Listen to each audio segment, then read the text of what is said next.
lire ensemble dans l'Évangile de Matthieu, au chapitre 26. Nous allons lire à partir du verset 6.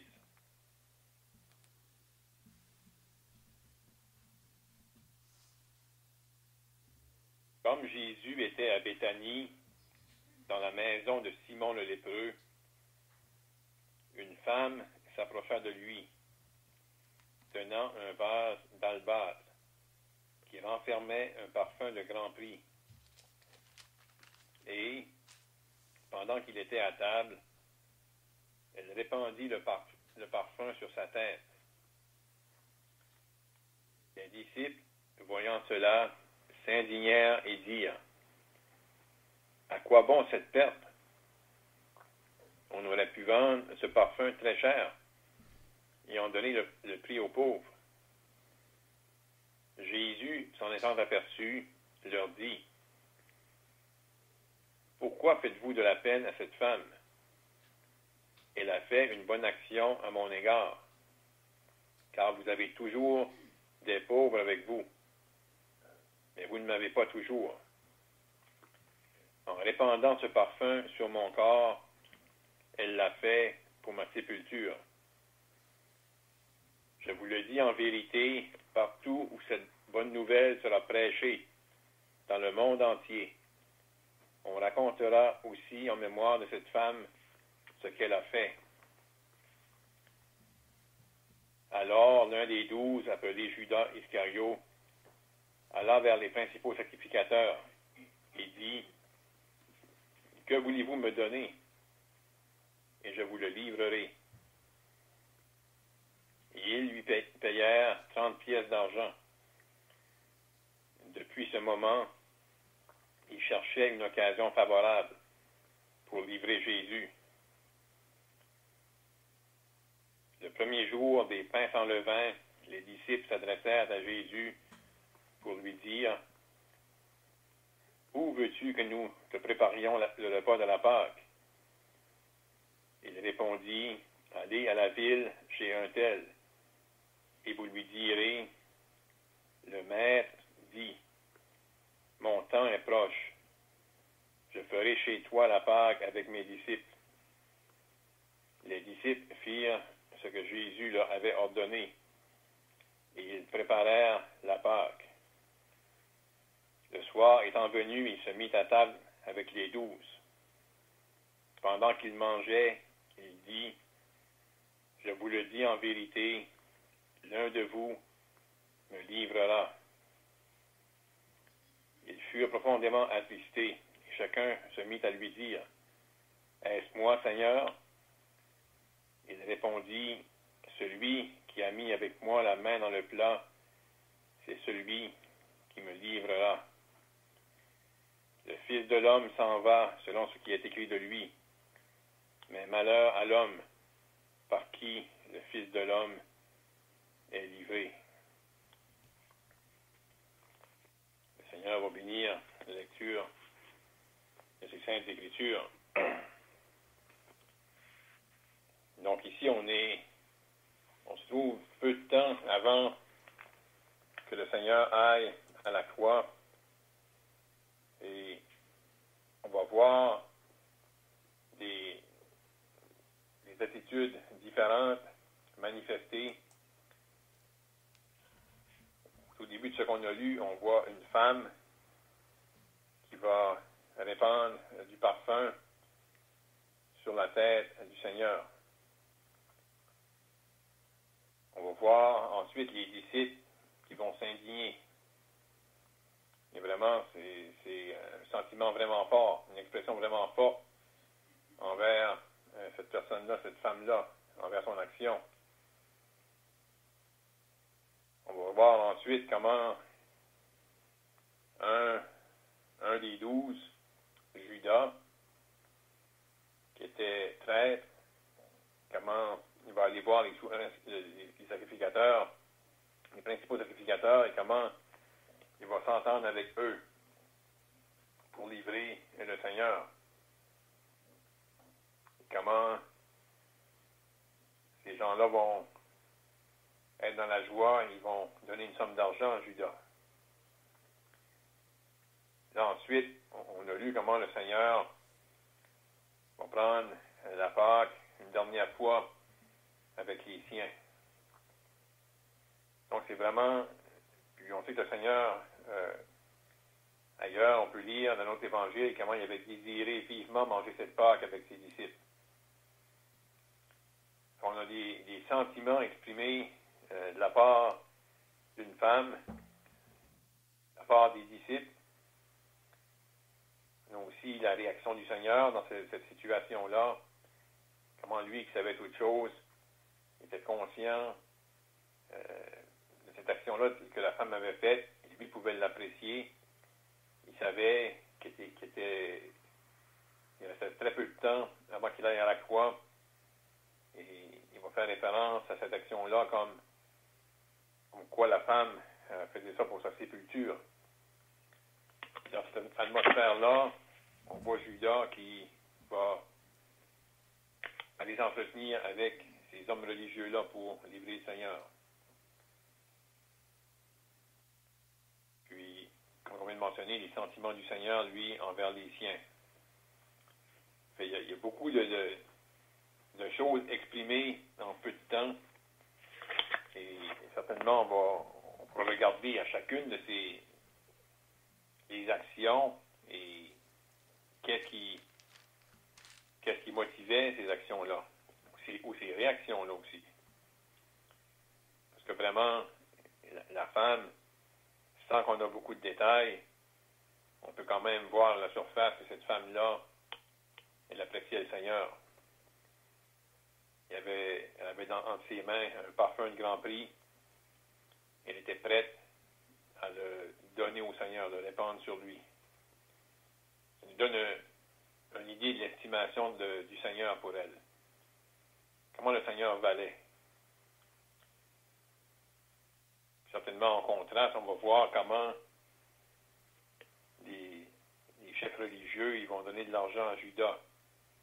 Et comme quand c'était mentionné la semaine dernière, et on pourrait même y faire référence dans la discussion, que c'était le prix associé à un esclave. Donc, comment on va estimer le Seigneur? Et vraiment, comment le Seigneur qui était au-dessus de tout ça, dans la situation, le Seigneur va intervenir pour arrêter les disciples qui avaient ce sentiment-là d'indignation envers la femme pour une bonne action qu'elle avait faite envers lui. C'est vraiment lui qui peut évaluer à sa juste valeur l'action de chacun. Donc aussi, on pourra peut-être tirer de l'instruction pour nous lorsqu'on vient porter jugement ou estimation par rapport à ce que les autres vont faire. Donc, on va pas en dire beaucoup plus pour l'introduction.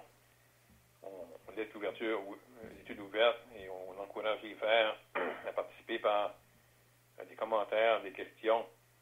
Et comme on l'a mentionné, c'est un temps vraiment intense pour le Seigneur, beaucoup d'événements qui arrivent en peu de temps. Des sentiments, même pour le Seigneur, on peut s'imaginer dans le même temps, il y a des bons sentiments exprimés envers lui par cette action-là. Et le Seigneur sait en même temps qu'est-ce qu'il y a dans le cœur de Judas. Il voit la réaction de ces hommes-là, les disciples. Donc le Seigneur vivait toutes ces émotions-là. Puis il était au contrôle de toute la situation. Il savait tout ce qui se passait. Il savait tout ce qui allait arriver. Puis en même temps, on ne voit pas dans le passage ici, mais comment il avait hâte de prendre cette Pâque-là avec ses disciples avant de souffrir. Donc, comme on l'a mentionné, on encourage les frères à participer par des commentaires, des questions, et qu'on pourrait tous ensemble ce soir être encouragés et instruits par la parole de Dieu.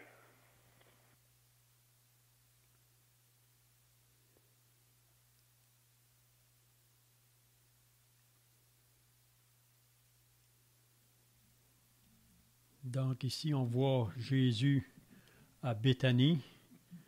On remarque dans les évangiles qu'à Béthanie, il y avait des maisons qui étaient ouvertes pour recevoir le Seigneur Jésus. On sait que ce n'est pas dans toutes les maisons qu'on est prêt à recevoir le Seigneur Jésus, même on n'a pas de temps pour lui. On vit tellement dans un monde qui est vite. On vit tellement pour les choses matérielles, les choses de cette terre. En ce qui concerne le Seigneur, vraiment, on n'a pas de temps. Mais à Béthanie, même notre frère a parlé de ça à la conférence, quand que Jésus est arrivé dans la maison de Marthe et de Marie, donc leur maison était ouverte pour recevoir le Seigneur Jésus chez lui. Il n'y avait pas de place à Jérusalem pour lui, le centre religieux, la place où même le temple de Dieu était posé à Jérusalem. Mais si vous vous rappelez que dans le temple, on faisait un trafic. Le Seigneur avait dû entrer là avec le fouet. Puis il nous avait dit, vous avez fait de la maison de prière une caverne de voleurs. Donc, il n'y avait pas de place pour lui à Jérusalem. Comme aujourd'hui, si vous allez à Jérusalem, vous savez, c'est un grand centre religieux où beaucoup de gens vont là pour prier. Mais pour moi, il n'y a pas de place là encore pour le Seigneur Jésus. Il y a seulement des individus qui ont cru en lui, que leurs maisons sont ouvertes. Donc ici, on voit Jésus qui était à Béthanie. Il nous dit dans la maison de Simon le lépreux. Donc, comme on avait dit la semaine passée, peut-être quelqu'un se demande qu'est-ce qu'on fait dans la maison d'un lépreux. Parce que selon la loi de Moïse, si quelqu'un avait la lèpre, on devait fuir de lui. Puis même lui devait s'éloigner des gens. Mais ici, probablement, c'est un lépreux que Jésus a guéri. Donc, c'est pour ça qu'ils pouvaient se tenir dans sa maison. Puis c'est là que cette femme-là va s'approcher de lui. Puis comme le frère a dit, elle a donné quelque chose de grande valeur. Mais pour les autres qui se trouvaient là, c'était une perte de temps. Ou c'était une perte d'argent, vraiment. Mais pour elle, elle a donné vraiment beaucoup. Puis comme qu'on a vu à la fin de ce passage, que le Seigneur a dit qu'on entendrait parler de ça. Je vous le dis en vérité, partout où cette bonne nouvelle sera prêchée dans le monde, on racontera aussi en mémoire de cette femme ce qu'elle a fait. Donc 2000 ans plus tard, on est encore en train de parler d'elle dans la parole de Dieu. Donc, on pourrait dire que cette femme est en train de s'amasser un trésor dans le ciel. Jésus nous demande, dans Matthieu chapitre 6, il nous dit de ne pas s'amasser des trésors sur la terre, là où la rouille et la teigne détruisent, mais amassez-vous un trésor dans le ciel. Donc, pour moi, ça, c'est une manière que cette femme-là a faite pour s'amasser un trésor dans le ciel. C'est une action vraiment qu'elle a faite qui a été beaucoup appréciée.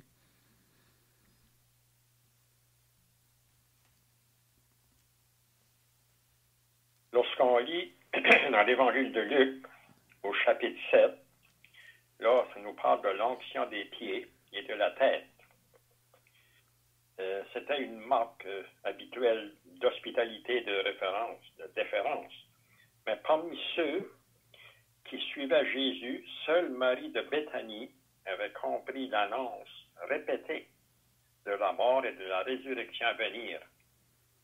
Parce que lorsqu'on lit le chapitre 12 et 13 de l'Évangile de Jean, et c'est là que le Seigneur Jésus a préparé, si l'on peut dire, ses disciples à ce qui devait lui arriver. Et ça, c'est peut-être 2 jours avant la crucifixion.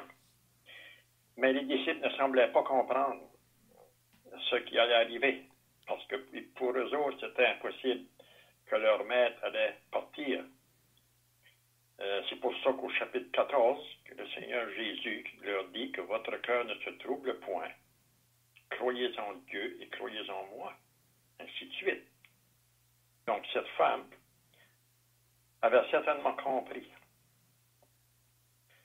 ce que les disciples n'avaient pas compris. Et c'est pour cette raison, je pense, qu'elle a acheté ce parfum d'un grand prix et ayant comme intention profonde de préparer le corps du Seigneur à l'ensevelissement.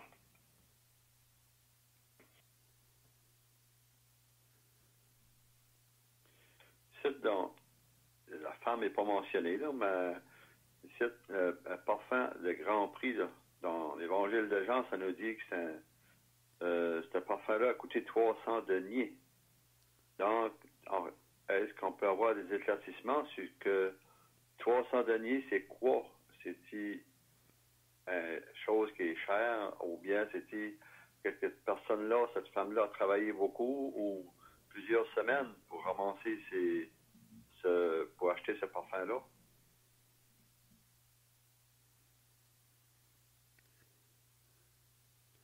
Est-ce qu'on ne dit pas qu'un denier, c'était le salaire d'une journée? Donc, si c'est 300 deniers, c'est quasiment une année de travail pour se procurer ce parfum-là. Mais comme le frère a dit tout à l'heure, elle a discerné quelque chose que les autres n'ont pas discerné. Donc, pour le faire, il fallait qu'elle soit proche du Seigneur. Elle avait une bonne communion avec son Seigneur pour pouvoir discerner cette chose.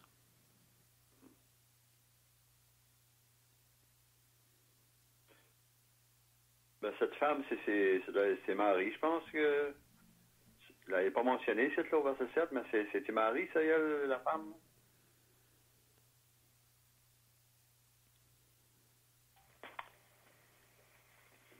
Il y en a qui ne sont pas sûrs si c'est la même.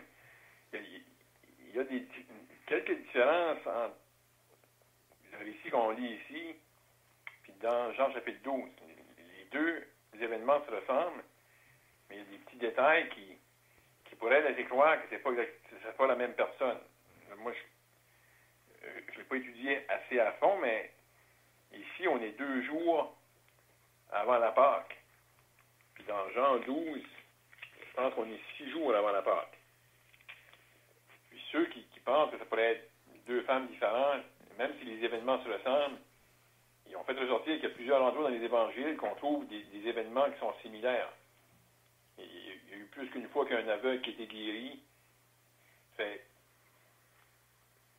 Puis, ici, ça mentionne qu'elle a répandu le parfum sur sa tête. Dans Jean 12, la femme a répandu le parfum sur ses pieds. Ça pourrait être 2 événements différents, mais si ça arrive proche un de l'autre, alors moi je ne suis pas dogmatique pour dire que c'est pas la même personne, mais il y a des détails qui pourraient nous laisser croire que c'est pas le même événement. Ça arrive dans la même semaine avant la crucifixion, par exemple. Je ne sais pas s'il y a d'autres frères qui ont des pensées là-dessus. Là. Dans Luc, au chapitre 7, ça dit une femme pécheresse. Ici, dans Luc, au chapitre 7, verset 37. Oui, c'est ça. Luc, chapitre 7, c'est plutôt une femme là qui était connue comme pécheresse dans la ville.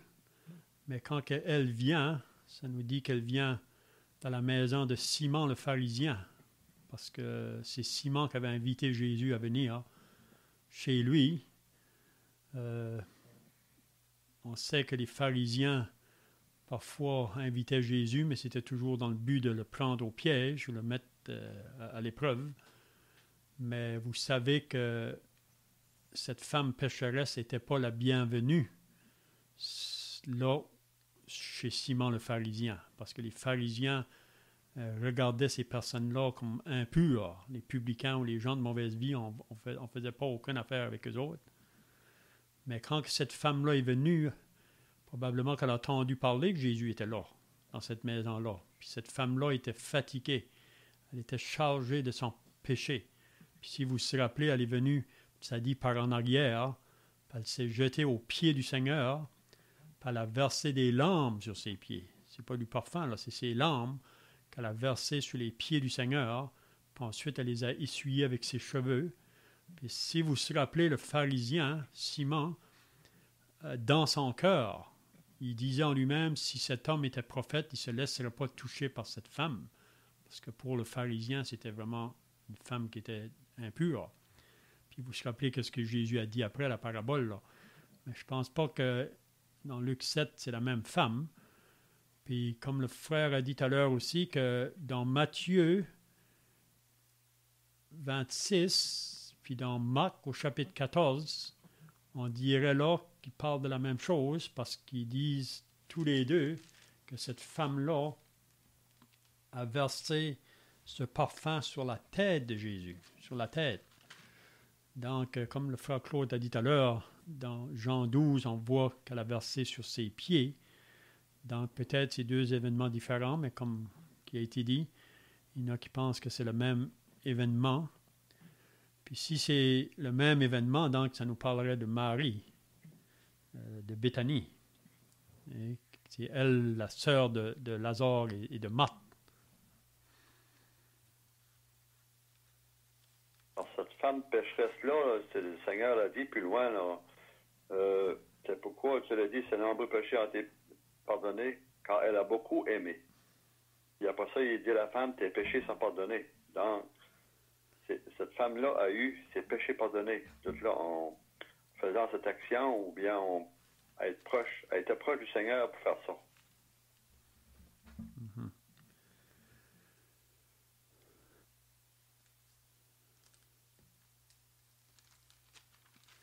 Donc, qu'est-ce qu'on apprend ici aussi, comme le frère a dit au début, que même parmi le peuple de Dieu, en tant que chrétien, en tant que disciple du Seigneur, c'est possible qu'on ne comprend pas parfois quand quelqu'un fait une certaine acte pour le Seigneur.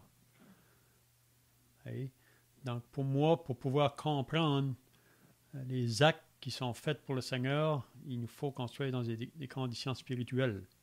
Vous savez, c'est seulement le spirituel qui va reconnaître le spirituel. On sait que dans l'Épître aux Corinthiens, c'était des croyants, mais parce qu'ils étaient charnels, ils ne discernaient pas.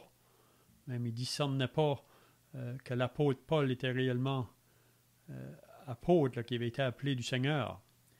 C'était quand même des croyants, ils avaient été influencés par des faux qui s'avaient infiltré parmi eux autres. Mais pour discerner le spirituel, il faut qu'on soit aussi spirituel.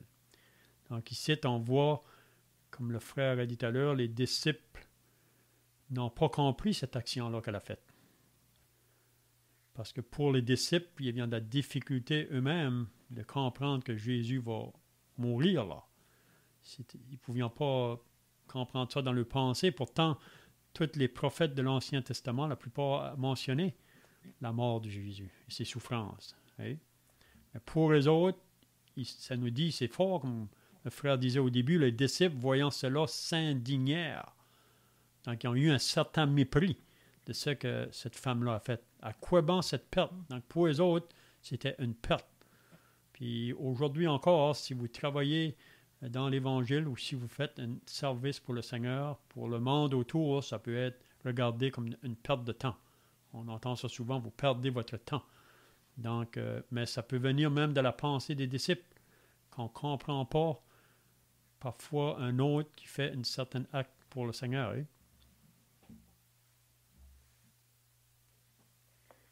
Pour ça que le monde qui nous entoure, ils ne comprennent pas que ce qu'on fait pour le Seigneur. Mais ils disent que les chrétiens, vous autres, là, vous ne vivez plus. Vous ne faisiez plus rien, vous ne faisiez plus d'affaires.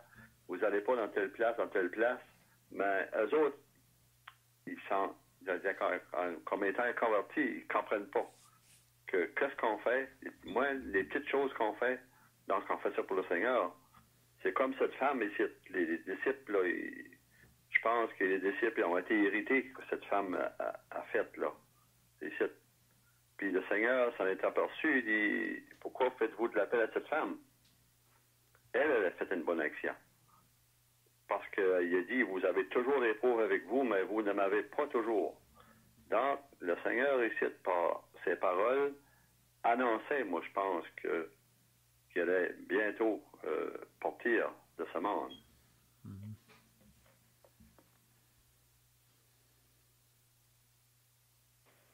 On voit ici la réaction des disciples. Justement, c'était eux, si par leur réaction, ils n'avaient jamais fait ça, eux autres, d'offrir le parfum.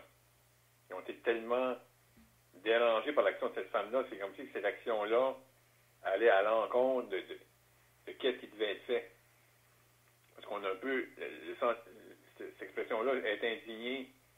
On trouve ça à quelques endroits dans les évangiles, puis on voit en particulier le Seigneur être indigné, si je me rappelle bien, c'est lorsqu'il a fait une guérison, puis le Seigneur pose la question à ceux qui sont devant lui, parce que souvent, le Seigneur faisait des guérisons tout le temps. Puis même si c'était le jour du sabbat, il en faisait aussi, mais il en faisait à tous les jours. Mais en particulier, lorsque les Juifs le voyaient faire les miracles le jour du sabbat, là, ça les agaçait. Puis là, le Seigneur pose la question, il dit, est-il bien de faire du bien ou de faire du mal? Le jour du sabbat, de sauver une personne ou de la perdre? Puis, il y avait, je pense que cette fois-là, il y avait un homme à la main sèche, puis là, ça dit que le Seigneur promenait, en fait, le tout, en promenant les regards sur eux, avec indignation, mais à la fois affligé dans son cœur, parce qu'il voyait la réponse. Le Seigneur était indigné envers eux autres, parce que lui, il voulait faire une bonne action, il voulait guérir le malade, mais ces gens-là n'avaient pas voulu voir le Seigneur faire la bonne action. Et ici, on a une femme qui a fait une bonne action envers le Seigneur, et là, c'est les disciples qui sont indignés envers la femme. C'est comme si qu'est-ce qu'elle a fait, c'était vraiment pas bien. Et pourtant, c'était tout à fait le contraire. Le Seigneur va les reprendre. Donc, c'est comme c'est dit, même pour évaluer l'action, on va seulement pouvoir bien l'évaluer si on est en bonne communion avec le Seigneur. Il faut se rappeler aussi dans Jean que c'est Judas qui a parlé le premier. Donc, c'est possible que Judas a influencé les autres. Judas, à la première vue, on dirait que il dit des choses qui paraissent comme si que lui-même veut faire du bien, là, parce qu'il dit qu'on aurait pu vendre ce parfum très cher et en donner le prix aux pauvres. On sait que Judas, c'était pas son intention. À la surface, ça paraît. Judas était hypocrite, vraiment. Mais on voit que c'est possible que les autres ont été influencés par Judas. On peut voir que Judas était probablement très influençable parmi les disciples parce qu'ils ne l'ont pas reconnu vraiment. Il n'y a personne qui a pu discerner que Judas était un traître. Le Seigneur savait, mais personne d'autre. Donc, on peut voir probablement qu'il faisait des actions où on ne pouvait pas le discerner. Donc, il était influent, si on peut dire, sur les autres autour. Hein?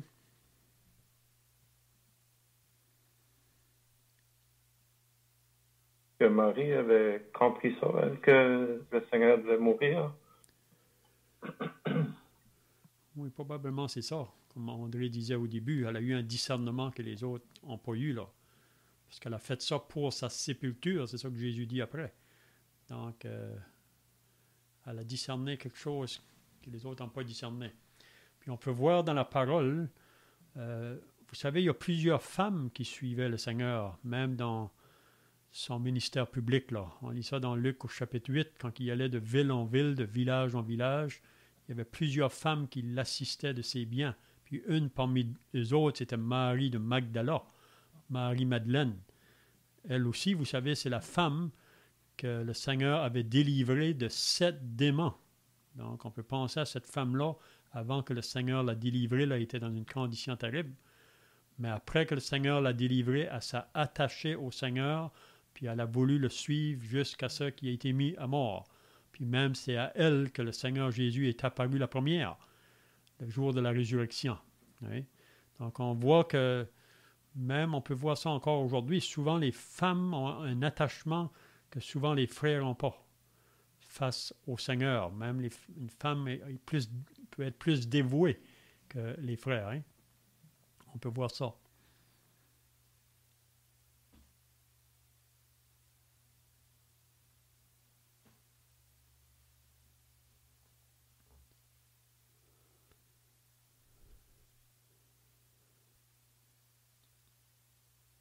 Donc, le verset 10, c'est là qu'on voit encore qu'on ne peut pas cacher rien au Seigneur. Le Seigneur peut connaître les pensées même que les personnes ont. Donc, Jésus, s'en étant aperçu, leur dit « Pourquoi faites-vous de la peine à cette femme ?» Donc, Jésus les reproche, il les reprend. parce qu'ils n'ont pas agi bien envers elle. Ils ont eu un mépris. Puis ça, c'est vraiment les disciples de Jésus. Hein? Mais il dit, elle a fait une bonne action à mon égard. Donc, ce qu'elle a fait, peut-être pour les disciples, c'est une perte, mais pour le Seigneur, c'est un grand gain. Hein? Puis cette femme-là, pour moi, elle aura une récompense un jour pour ce qu'elle a fait. Parce que tout ce qu'on fait pour le Seigneur, c'est pas en vain. Pour le monde, ça peut être vain. Mais si on lit dans Hébreux chapitre 6, il dit qu'il n'y a rien qu'on va faire que le Seigneur ne va pas récompenser un jour. Même le plus petit des choses qu'on a pu faire. Hein?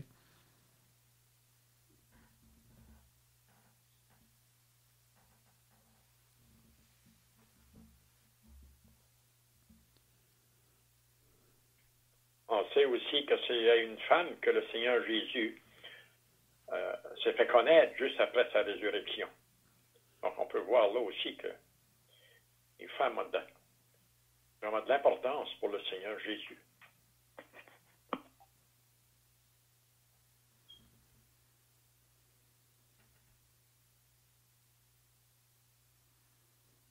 Parce qu'on voit dans Luc 23 là, que les femmes qui étaient venues de la Galilée avec Jésus, accompagnées à Joseph, virent le sépulcre, la manière dont le corps de Jésus fut déposé.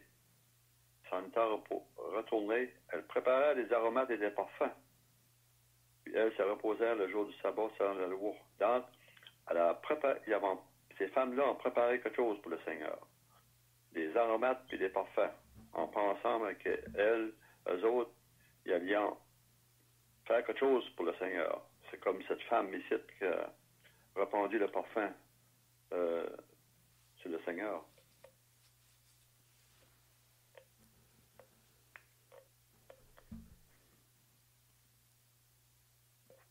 Oui, on voit que les femmes étaient plus courageuses même que les frères. Même comme tu viens de dire, Silvio, ils ont préparé ça, puis dès le matin de la résurrection, là, ils ont voulu aller là même avant le lever du soleil. Puis qu'est-ce qui les préoccupait là? C'est la pierre qui avait été mise devant le tombeau. C'est qui va nous ôter la pierre? Puis quand ils sont arrivés là, la pierre avait déjà été ôtée. Un ange avait venu ôter la pierre. Donc on peut voir probablement qu'ils étaient aussi craintifs, hein? Parce que d'être associé avec le Seigneur, ça comprenait beaucoup de choses, là. Il faut bien avoir de la crainte, même quand que le Seigneur a apparu aux 11, le jour de la résurrection, le soir, ça dit qu'ils étaient enfermés par crainte des Juifs. Ils ne savaient pas qu'est-ce qui allait leur arriver. Si on a mis le Seigneur à mort, qu'est-ce qui va nous arriver? Mais on voit que les femmes étaient très courageuses. Ils étaient prêts même à aller là de bonne heure le matin, au sépulcre.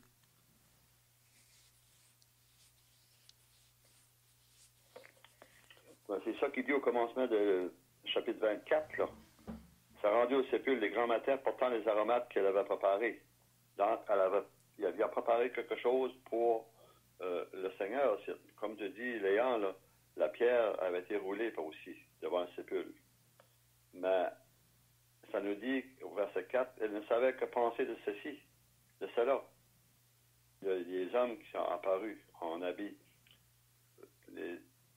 resplendissants. Ça doit être, c'était des anges qui auraient apparu à ces femmes-là? Mm-hmm.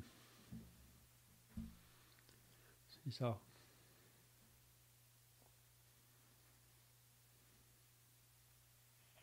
On voit ici comment les disciples, justement, ils ont fait de la peine à cette femme-là.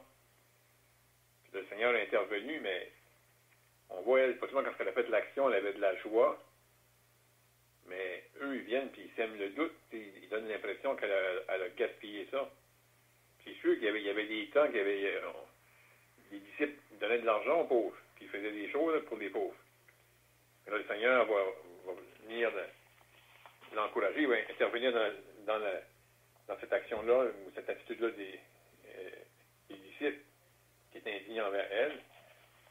Et là, on voit aussi, comme là, on vient d'entendre, à la résurrection, les femmes vont au sépulcre, puis ils vont revenir. Puis ça nous dit, au chapitre 24 de l'Évangile de Luc, au verset 9, et à leur retour du sépulcre, elles annoncèrent toutes ces choses aux 11 tous les autres. Puis là, au verset 11, ça dit, ils prirent ses discours pour des rêveries, et ils ne crurent pas ses femmes. Les femmes qui arrivent du sépulcre, possiblement transformées dans la joie, le Seigneur est vivant, puis c'est des rêveries, on ne croit pas les femmes.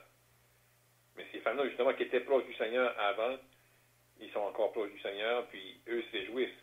Le Seigneur est vivant. Comme notre frère Léa a dit au commencement, cette femme-là a travaillé quasiment 1 an.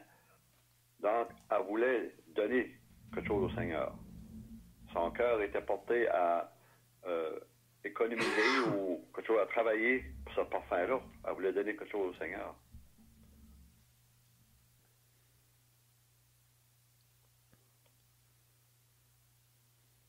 Donc, on peut terminer, avec le verset 13 qui dit « Je vous le dis en vérité, partout où cette bonne nouvelle sera prêchée dans le monde entier, on racontera aussi en mémoire de cette femme ce qu'elle a fait. » Donc, ça ne va pas être oublié. Vous savez qu'il y a encore des coins dans le monde où l'Évangile n'a pas été annoncé. Probablement dans la tribulation, tous les coins de la terre seront contactés avec l'Évangile, puis on parlera encore de ce que cette femme-là a fait dans l'annonce du message de l'Évangile. Donc, je vois que le temps est passé, donc je ne sais pas si les frères ont d'autres choses, ou sinon, on peut terminer par la prière.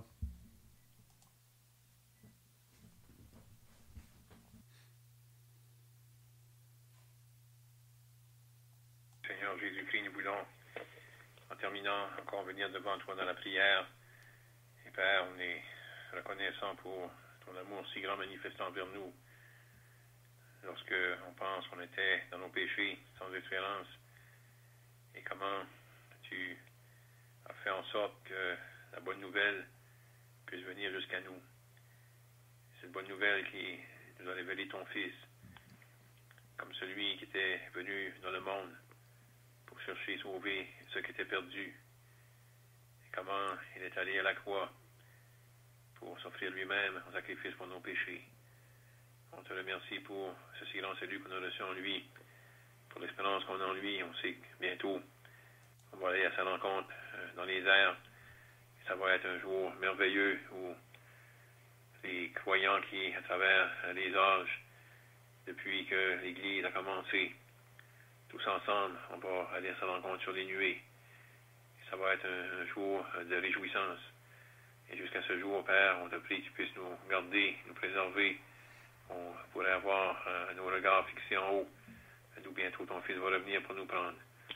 On te remercie pour le temps qu'on a eu ce soir pour encore considérer ta parole. Et on te remercie pour cette possibilité qu'on puisse le faire dans ces circonstances. Et que même si on est à distance l'un de l'autre, on peut communiquer et pouvoir ensemble partager ta parole. Et on te remercie pour cela. On te prions que tu puisses nous garder maintenant. Du Seigneur Jésus-Christ. Amen. Amen.